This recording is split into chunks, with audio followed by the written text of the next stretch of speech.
یہ واقعی عدلیہ کی مضبوطی کے لیے ہیں یا حکومت کے سیاسی مقاصد کے لیے؟ اس ہے سپریم کورٹ کے ججز کو تنخواہ کے علاوہ کیا مراعات ملتی ہے، یہ بھی بہت اہم ہے۔ ججز کی تنخواہ کتنی ہے؟ پاکستان ایسے وقت میں ججز الاؤنس میں اضافہ ضروری تھا جب ملک کے لوگ مہنگائی سے پریشان ہیں۔ السلام علیکم مادری ملت اسلامیہ جمہوریہ پاکستان کے رہنے والوں، میں ہوں نثار خان۔ پاکستان میں حالیہ معاشی بحران اور مہنگائی کے دور میں حکومت کے فیصلے عوام کے لیے اہمیت رکھتے ہیں۔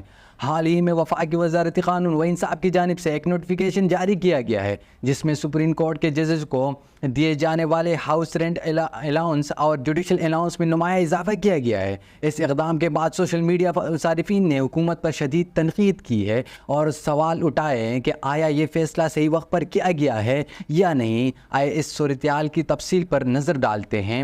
وفاقی وزیر قانون و انصاف کے مطابق سپریم کورٹ کے ججز کو ہاؤس رینٹ الاؤنس کو 68,000 روپے سے بڑھا کر 3.5 لاکھ روپے کر دیا گیا ہے۔ اسی طرح جوڈیشل الاؤنس جو پہلے 4 لاکھ روپے تھی 10 لاکھ روپے تک بڑھا دیا گیا ہے۔ مگر یہاں اہم سوال یہ ہے، سپریم کورٹ کے ججز کے ہاؤس رینٹ الاؤنس کو 68,000 روپے سے بڑھا کر 3.5 لاکھ روپے کی ضرورت کیوں پیش آئی؟ سپریم کورٹ کے ججز کے الاؤنس کے علاوہ کبھی حکومت نے غربت، بے روزگاری، تعلیم اور صحت کے لیے کوئی اچھے اقدام اٹھائے ہیں یا نہیں؟ یہ بھی بہت اہم ہے۔ معاشی مشکلات کے شکار عوام نے اس فیصلے پر ناراضگی کا اظہار کیا ہے۔ سوشل میڈیا صارفین نے بڑھتی ہوئی مہنگائی اور معاشی ابتر حالات کو نظر رکھتے ہوئے سوال اٹھایا کہ آیا ایسے وقت میں ججز الاؤنس میں اضافہ ضروری تھا جب ملک کے لوگ مہنگائی سے پریشان ہیں؟ ایسے میں ججز کے لیے اتنی زیادہ الاؤنس کا اضافہ کیا جانا ناانصافی نہیں تو اور کیا ہے؟ حکومت کی جانب سے اس فیصلے کے حق میں دلیل دی گئی ہے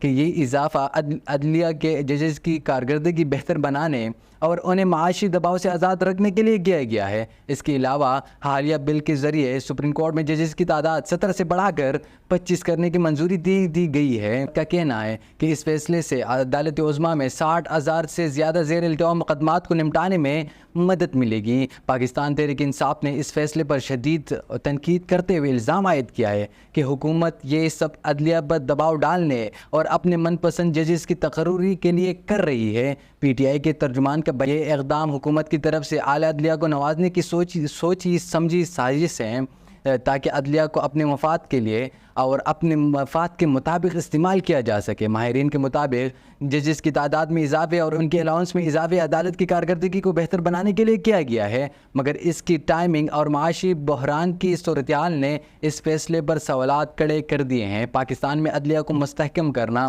اور انصاف کے نظام کو مضبوط بنانا یقیناً ضروری ہے، لیکن ایسے فیصلے جو معاشی طور پر بوجھ بڑھاتے ہیں انہیں عوام کے جذبات اور ملک کی مالی حالات کو مد نظر رکھتے ہوئے کیا جانا چاہیے۔ یہ واقعی عدلیہ کی مضبوطی کے لیے ہیں یا حکومت کے سیاسی مقاصد کے لیے؟ اس سوال کا جواب وقت ہی بتائے گا۔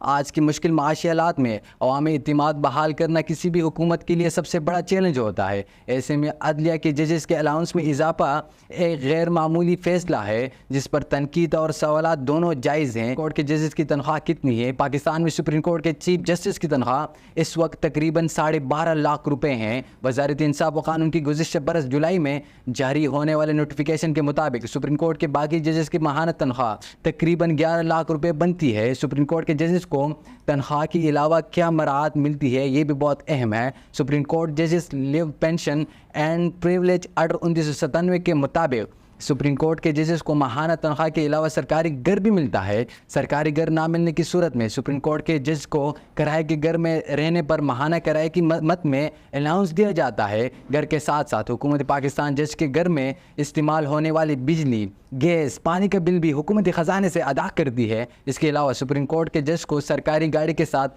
ماہانہ 400 لیٹر پیٹرول بھی ملتا ہے۔ سپریم کورٹ کے جج کو انکم ٹیکس سے بھی استثناء حاصل ہوتا ہے۔ ججز کو روزمرہ کے اخراجات کے لیے الاؤنس جبکہ اس کے ساتھ ساتھ جوڈیشل الاؤنس بھی دیا جاتا ہے۔ ریٹائرمنٹ پر سپریم کورٹ کے جج کو پینشن کے علاوہ یہ سہولت بھی ملتی ہے کہ وہ سرکاری خرچ پر اپنی مرضی کا ایک ڈرائیور یا ملازم بھی رکھ سکتا ہے۔ ہم جج کی موت کے بعد ان کی بیوی کو بھی یہ سہولیات میسر ہوتی ہے۔ اب تک کے لیے اتنا ہی، دیجیے اجازت، اللہ حافظ۔